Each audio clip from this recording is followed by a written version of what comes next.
Suelo poner el ejemplo en que en todo proceso de liberación, suelo poner dos ejemplos. Uno es el iceberg. Un iceberg, según va la oración, es como el sol, va derritiendo la parte superior del iceberg, pues van saliendo muchas otras cosas que antes se desconocían. Y a veces una persona piensa, voy peor. No vas peor. Lo que pasa es que está saliendo lo que antes no había salido. Porque estos procesos tienen como tres momentos: ocultamiento, intimidación para que no se rece cuando es descubierto el enemigo, y luego ya sometimiento progresivo. Pero también suelo poner el ejemplo del pulpo, el octópodo, que tiene 8 patas y varias ventosas en cada pata. Y la gente dice, bueno, es que no me ha servido la oración. Digo, sí, le hemos cortado un trozo a una pata o una pata entera. Pero hasta que no se le quiten todas las ventosas, el enemigo no se va a ir. Y cuanto menos fuerza tenga en el interesado, más va a aparentar, porque los demonios mienten, más va a aparentar que no se va y que está cada vez más fuerte. No, los demonios echan el resto para que la persona se desespere, pero hay que saber que la oración está haciendo efecto y que ese octópodo cada vez tiene menos agarraderas. Y ya digo, una de esas importantísimas agarraderas son las heridas emocionales que tenga la persona. Por eso, nunca contraponer la sanación psicológica, la sanación psiquiátrica en el cuerpo, en lo físico, con la liberación cuando hay un ataque espiritual de los espíritus inmundos. Vamos a tratar la sexta puerta, que son las ataduras ancestrales. Las cargas epigenéticas, se llaman epigenéticas porque es epi, sobre los genes de la persona, vienen como adheridos unas ataduras de tipo espiritual, que son derechos que tienen los demonios para dañar a los descendientes de la persona que hizo algo especialmente grave. Vamos a explicar esta cuestión porque una de las obras de misericordia más bonitas que podemos hacer en el mes de noviembre, los primeros 8 días, la Iglesia nos invita a rezar especialmente por nuestros ancestros, es precisamente sanar a nuestros ancestros, porque han podido cometer errores y muy graves que no solamente les han perjudicado a ellos en el momento de morir, sino que han ocasionado un daño a sus descendientes. Estas cargas epigenéticas tienen su origen en pecados especialmente graves. Cuando una persona muere sin haber reparado esos pecados, sin haberse confesado, puede ser que se arrepienta y el Señor le perdone, pero ha dañado a sus descendientes. Esto lo explica el libro del Éxodo. El libro del Éxodo dice que las cosas buenas de los padres repercuten en los hijos hasta 1000 generaciones. 1000 es un número de plenitud. ¿Qué quiere decir eso? Que lo bueno no se pierde jamás, siempre va a quedar para los descendientes.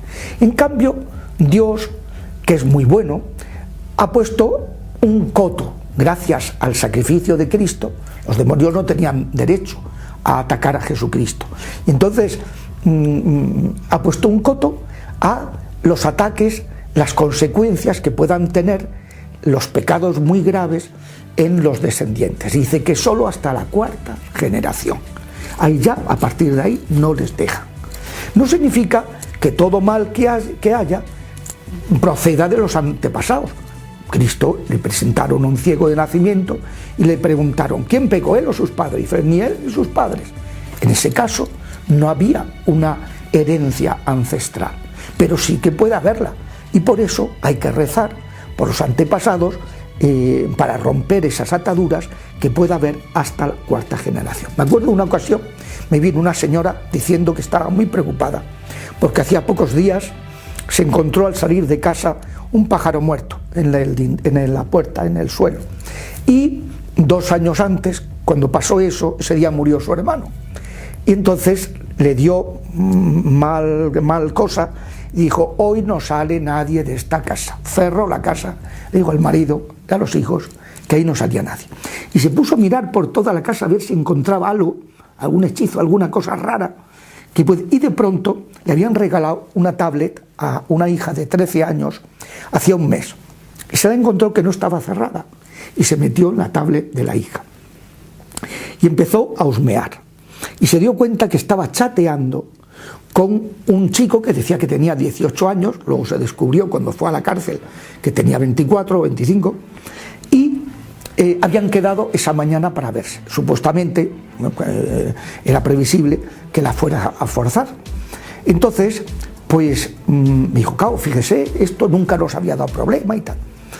Mi primera pregunta: oye, ¿a ti te han abusado? Me dice: sí, padre. ¿Y a tu madre? También. ¿Usted cómo sabe estas cosas? Digo: yo no las sé.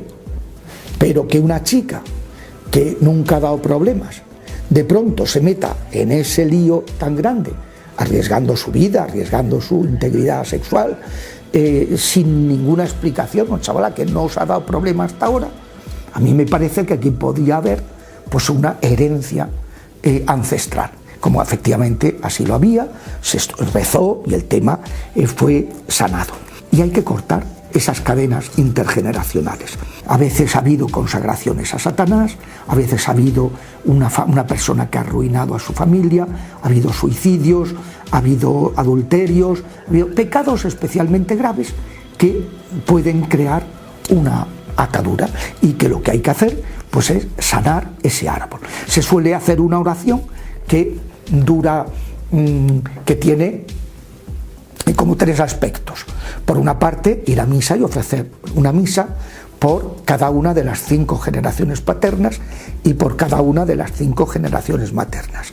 Luego se reza la oración de sanación intergeneracional y se acaba con el rosario. Esta oración de sanación intergeneracional conviene prepararla con una protección, oración de protección, porque suelen ser oraciones fuertes en las que a veces se siente perturbación y entonces hay que protegerse, acudir de ataques del enemigo que no le gusta el perder poder sobre una familia, sobre una persona, sobre un muerto, sobre un difunto, y entonces ataca, y por eso hay que protegerse. Y esto, entonces se va, 5ª generación paterna, misa, rosario, oración intergeneracional. 4ª generación paterna, los tatarabuelos, lo mismo. A veces me preguntan los obispos: bueno, ¿y cómo organizar un ministerio de estos? Lo primero es que tiene que estar el encargado integrado dentro de la pastoral de la Iglesia, porque si no va a necesitar una infraestructura, un lugar, personas que le acompañen, que los sacerdotes que conocen a la persona afectada pues estén acompañando, porque hay muchas tareas que el exorcista no puede hacerlo todo, no puede ser director espiritual, exorcista, tal, no, hace falta que alguien esté ahí, que esté haciendo otras tareas que son complementarias e importantísimas. No hay que dar datos, porque esto es un tema que hay que vivir con total discreción, es un tema de reserva absoluta, como si fuera secreto de confesión, lo mismo. Pero el ministro que va a hacer la liberación debe estar acompañado, por prudencia, para evitar también calumnias. Pues pueden decir que si el ministro se ha aprovechado de la persona, o vaya usted a saber. Además de estar acompañado, hay que mirar por las personas que le van a acompañar. No cualquier persona puede estar presente en un exorcismo o en una oración de liberación, porque si la persona en cuestión tiene puertas abiertas, el enemigo le va a atacar. Entonces el exorcista o el sacerdote que hace liberación tiene que averiguar, a ver esa persona cómo vive su fe, si tiene heridas de seno materno, si tiene ataduras ancestrales, si ha hecho ocultismo, si está afectado por el rencor, si vive una vida cristiana, y si no, que acompañe desde la capilla más cercana, orando, intercediendo por la persona. A veces una oración se bloquea porque está participando alguien que no debe participar. Recuerdo el caso de un exorcista que se le coló una bruja a ayudarle, para que luego el demonio no vuelva, porque cuando la oración se reza, el demonio se tiene que ir. tardará más o menos, pero se tiene que ir.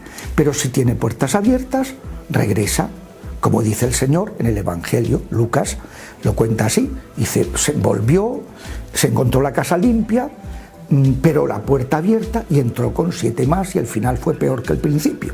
Hay que cerrar las puertas. La liberación se debe hacer individualmente, por varios motivos. Primero, para salvar la privacidad y la buena fama del interesado, porque la gente no entiende de estos temas, y si ve a una persona poseída en trance, va a pensar que tiene que ser más malo que el malamén. O sea, va a juzgar mal, y esto no puede ser. Pero sobre todo porque es que no se puede dar protagonismo al demonio. Los demonios buscan protagonismo, buscan ser como Dios, ser nuestros dioses, y no se les debe dar protagonismo. La liberación hay que hacerla con total discreción, individualmente, porque si se hace a varias personas, se interactúan los demonios entre sí y acaban peor que antes de la oración. Y luego hay que tener en cuenta que es muy importante, cuando se ha producido la liberación, hay que confirmarla, porque a veces pues yo me he encontrado que parece que ya se ha liberado la persona, y a lo mejor rezas una semana, otra, y a la tercera vuelve a dar la cara. Porque los demonios son muy fuertes, se recuperan y se esconden, y aparentan, y solo después de haber rezado varias semanas se puede acreditar que la persona está liberada. Pero que el hecho de que esté liberada no significa que tenga que seguir en observación.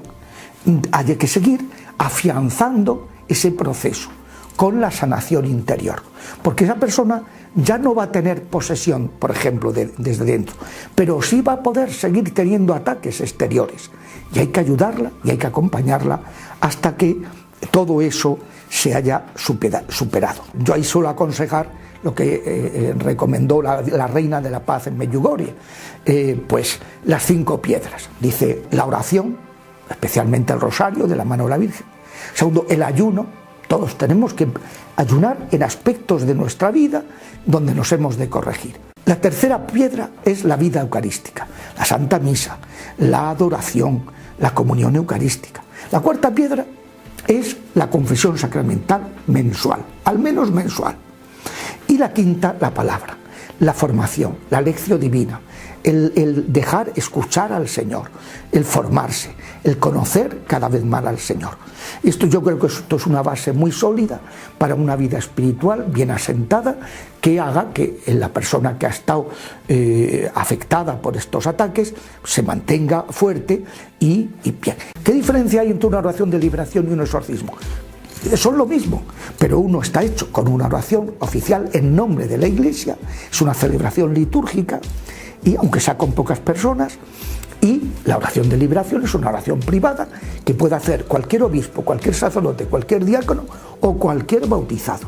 Puede hacer esas oraciones. Conviene decir, porque en algunas comunidades pues no lo hacen así y es peligroso. Hay que decir que un laico no debe hacer oraciones imperativas salvo que note que el Espíritu Santo en ese momento se lo está diciendo. Y hay que discernirlo muy bien, porque, como puede leerse en el capítulo 19 de los Hechos de los Apóstoles, le puede suceder lo que le pasaron a esos 7 exorcistas, hijos del sumo sacerdote Esteban, que le dijeron: en el nombre de Jesús a quien Pablo predica, sal de esta persona. Y el demonio le dijo: sabemos quién es Jesús, sé quién es Pablo, pero vosotros quiénes sois. Y le pegó una paliza, los desnudó y los apaleó. El laico que haga oraciones deprecativas, le pida a Dios, a la Virgen, a los santos, a los ángeles, que liberen, que sanen a la persona. La Virgen Santísima en el misterio de liberación es tremendo. Yo en este libro he querido pintarla aquí, que bueno, esto lo ha pintado un hermano mío, la Virgen de Satanudos mirando a San Miguel expulsando los demonios, porque la presencia de la Virgen en el misterio de liberación es importantísima. Yo la he notado cómo quiere a la gente, cómo protege, cómo libera, cómo en cuanto se hace presente viene la paz, los demonios huyen aterrorizados. No nos podemos imaginar esa presencia de la Virgen.